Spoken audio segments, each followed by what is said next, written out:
This is a beginner's guide for Diablo Immortal. I'm going to get you oriented, help you get started on learn everything that you need to know about the UI and the game and what to expect. So right now I'm on a character select screen. Obviously you go in the game, you will create a new character. There are, 6 different classes.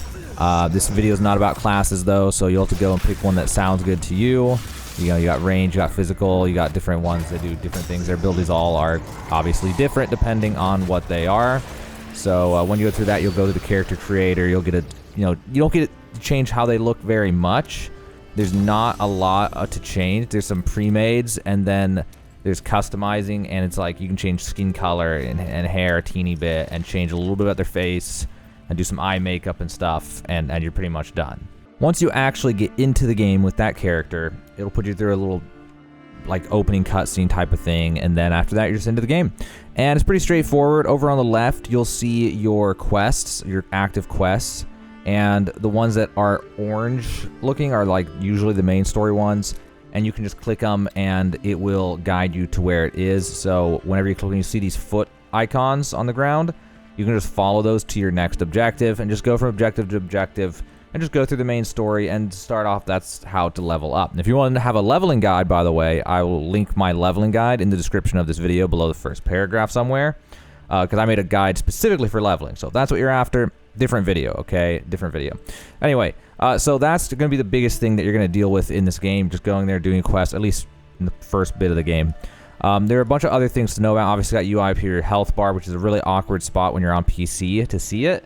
And then up on the top right are your 2 icons for your backpack and your menu. Now, you will not unlock everything at first. As you go, it will give you more things, your skill and how to access your inventory. Because at first, it won't even let you use abilities. Like, you can't even place things and do things. They just do the main story. It'll all come to you. The game will give it to you. So then once you unlock that, this up here is your inventory.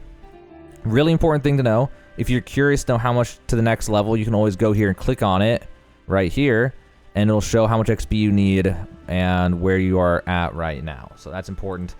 Inventory, this is obviously all your equipped stuff, pretty standard stuff here. And then on the right, things get weird. So later on, you'll get things that are mystery things. You'll have to go get them identified and stuff. But generally, for the most part, when you're going through the early parts of the game, it'll have a green arrow saying it's stronger. And if it has that, you just go ahead and equip it. So if I take that off, you'll see that green arrow. So if it's stronger, just change it. Don't even worry about, oh, this one has willpower, this one has fortitude. Should I use this? It doesn't matter until you're actually getting to the end game. So just throw on anything that's stronger, call it a day. Up there's your currencies. You got gold, which is used to upgrade gear. We got platinum, which is used to use the trading post, which is mostly or only obtained from spending real life money. I'm not 100% sure yet. I haven't looked through the shop entirely and have everything in the battle pass. And then eternal orbs are the currency when you spend real life money to buy them. Now down at the bottom we have different tabs. We have the 3 different tabs of your inventory. These are like gems that you can socket onto gears that have sockets if they take the gem, the right color. And then over here are items for like crafting and stuff, and different things are like shops, different currencies and things like that. I mean to click it actually. This one down here is your settings. You click that, it'll just jump the game to the settings. I don't know why that button's there, to be honest with you, because it's also up here and right there, settings.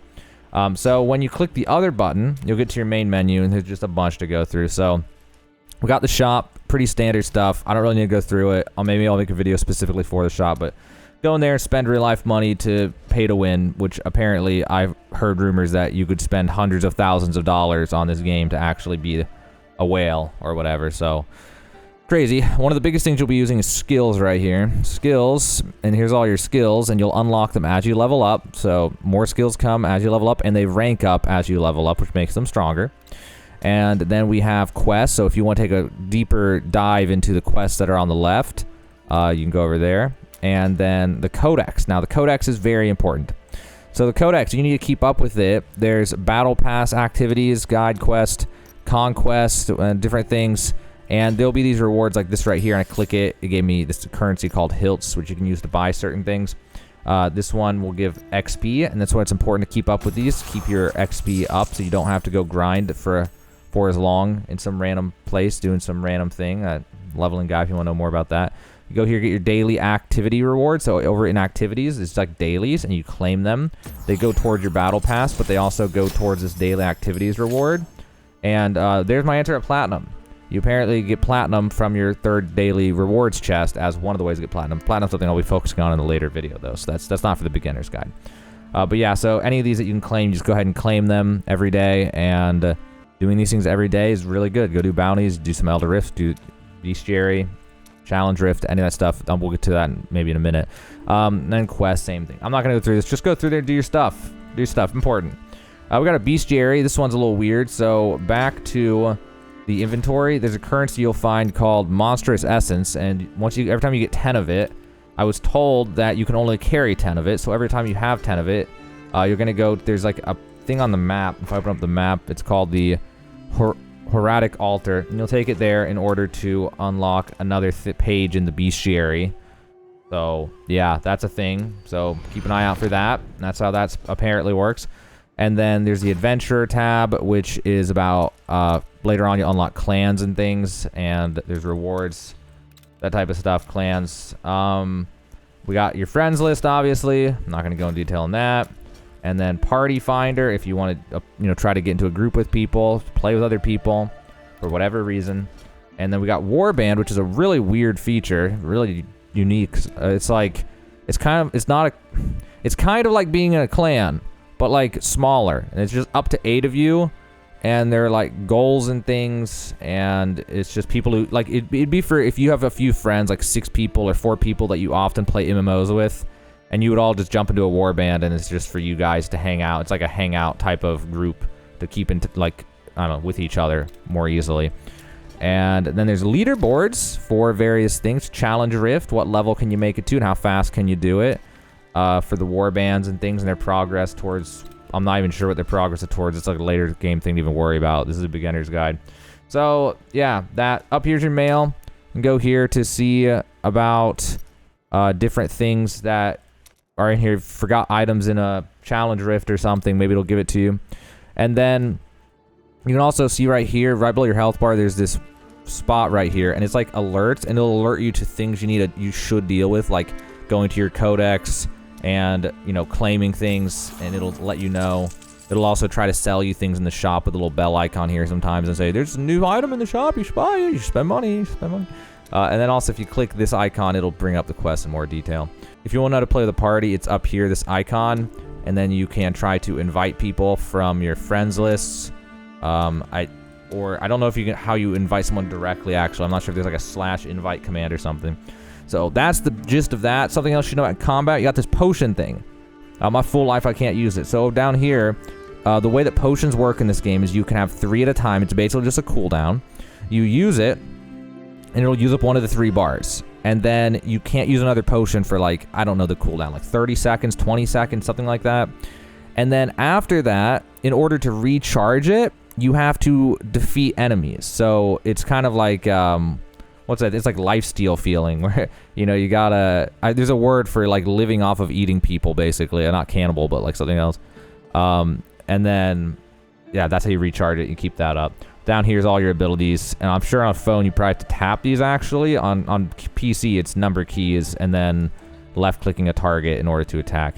In combat, the controls are kind of interesting. It's going to depend on what class you are, and it's going to depend on what you have equipped. So if I go to skills, I have explosive arrow on. I'm actually going to swap it to crossbow shot because that one's going to be the more confusing one to understand. Explosive arrow, it's just I left click a guy, or on a mobile, I assume I would just tap them, and then it would just attack, and I stand still when I do it, and when I stop tapping on them or holding left click on them, then I will stop shooting. But the other ones, when you have a weapon like these, like the other one, it'll do this auto shooting thing. So you click them once, and then, oh, it didn't swap it actually. Hold up. I'll show you how to swap things in a sec. So with the other one, you click them once, and then it just keeps firing while you move around. Also, for mobile, I'm sure you just have to use your fingers, but on PC, you can actually use the WSAD keys to move around. Or if you want, you can you hold left click while you're doing this in order to just kind of strafe around while shooting. So it's up to you how you want to use your controls. And this game has controller support, apparently, which I have not tried. But right now, I'm grabbing my controller, and I'm using the controller. So, yes, this game has controller support. You can see at the bottom right, all the icons changed. Left bumper, right trigger and stuff in order to do things. So, that is a thing. You can, in fact, use a controller. And apparently, there's even people using controllers on mobile. I'm not sure if that's true or not, but I read that somewhere. So, yeah, be aware of that. And as for the skills, I was going to tell you about changing, because it reminded me I need to tell you this if you don't know. You go to your skills. In order to equip one, you just select one that's not equipped, press equip, and then just tap on whatever slot you want it on. And that's it. It's pretty straightforward to change skills. Another very important thing to know about that you'll probably learn on your own, there's blacksmiths everywhere, towns and things. Hey there. You go to them, ask for their services. This is where you upgrade and stuff, but the big thing is salvaging. It's when you have gear that's cluttering up your inventory, instead of throwing it away, you're supposed to go here and salvage the ones you don't want. And you can also use these buttons down here in order to say, I want to salvage all grays, all blues, and all yellows. Even though I don't have any yellows, so I can't show you that, but same thing, you just toggle. And then when you salvage them, you get these scrap materials. There's, scrap materials, there's enchanted dust, I think there's other ones later on maybe, I don't remember. I haven't actually gotten to level 60 yet, so. But you salvage these, and then you can go to upgrade, and you can upgrade your gear, which will give you more stats. You can only upgrade gear that is yellow, and doing this costs an increasing amount of gold and scrap materials, and at the higher levels, it'll also use the enchanted dust. So as you go, it just gets more and more and more expensive. So that's how to upgrade your gear. There's also this rank transfer tab, and you can actually do this two ways, one here and one in your inventory. So if you put on a piece of gear and you want to transfer those levels, so say my hood is 2. If I put on a new hood and I want my next one to be level 2, then I will equip the other one, and then the old one will still be level 2, and I can transfer. So my chest piece, I have an upgraded chest piece in my inventory, so I put on a new one that's not upgraded. If I want to transfer those stats, I can select this old one that was +1, and then I can transfer the rank onto the new one. This can also be done automatically from the inventory. When you have something on already and you want to put on a new one and you want to transfer, it'll ask you. It says, do you want to just transfer? Yeah, so you can just do it right there. You don't actually have to use the blacksmith. So the last thing I want to talk about is the map. And on mobile, you just click up here at the top right. You can also do that on PC. And you can see the zone that you are currently in and all the icons and see everything and whatever. There's an auction house at the main place right there. And you can check out each one of these at your own pace and find out what everything is. And if you hit this button at the top left, it'll take you to the world map. And the world map only has so many zones. But a really important thing to know is once you go to Westmarch, which is the city I'm in, you'll eventually leave Westmarch. And the only way to get back is to know that you need to open your map and then click over here at Westmarch. Or at least I think that's the only way. And so that's an important thing to know in order to be able to get back to Westmarch. So be aware of that. That is how to get back to the big city. That's how to use the world map. You can click one of these icons to zoom in on a zone and then pick a sub place to teleport to in any one of these zones. So that's how you teleport around. Use waygates. I don't know if I think they're called waygates in this game. So that is how that works. And one last thing is your XP bar is actually at the bottom of the screen if you didn't notice. I didn't notice that at first. For the first like 30 levels, actually, it's pretty funny. So you don't have to open your inventory to see how close you are, but you do have to open your inventory. Well, maybe I can click it down there. No, I can't. You do have to open your inventory and click up here to see the actual numbers. And then there's also this, I should mention, resonance.